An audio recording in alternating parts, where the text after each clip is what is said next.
बातमी आहे पिंपरी चिंचवड शहरात नव्याने बसवण्यात आलेल्या वायू प्रदूषण तपासणाऱ्या कृत्रिम फुफ्फुसाच्या मॉडेलची। शुक्रवार दिनांक 6 जानेवारी 2023 रोजी पिंपरी येथील डॉक्टर बाबासाहेब आंबेडकर चौकामध्ये महानगरपालिका आयुक्त शेखर सिंह यांच्या हस्ते कृत्रिम फुफ्फुसाच्या मॉडेलचे उद्घाटन करण्यात आले। या फुफ्फुसाच्या माध्यमातून मानवी फुफ्फुसावर प्रदूषणाचा कसा आणि किती परिणाम होतो याचा अंदाज शहरातील नागरिकांना घेता येणार आहे। प्रदूषणाचे कण हवेच्या मदतीने फुफ्फुसात जातील व सेन्सरद्वारे हवा किती प्रमाणात प्रदूषित आहे याचा अभ्यास केला जाणार आहे।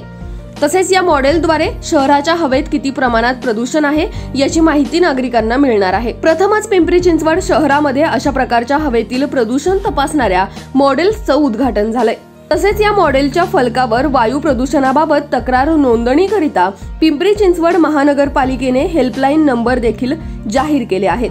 या कृत्रिम फुफ्फुसाच्या माध्यमातून शहरातील नागरिकांमध्ये वायू प्रदूषणाबाबत तसेच स्वच्छ हवेबद्दल जनजागृती निर्माण होणार आहे। देशातील सर्वात प्रदूषित शहरांच्या यादीत पुणेसह पिंपरी चिंचवडचे नाव आघाडीवर आहे आणि त्यावर तोडगा काढण्याकरिता पालिकेच्या या उपक्रमांचा सर्वत्र पिंपरी चिंचवड शहरातील नागरिकांकडून कौतुक होत आहे। याच बातमीचा आढावा घेतलाय आमचे प्रतिनिधी प्रसन्न तरडे व कॅमेरामॅन भानुदास हिवराळे यांनी। पाहुयात।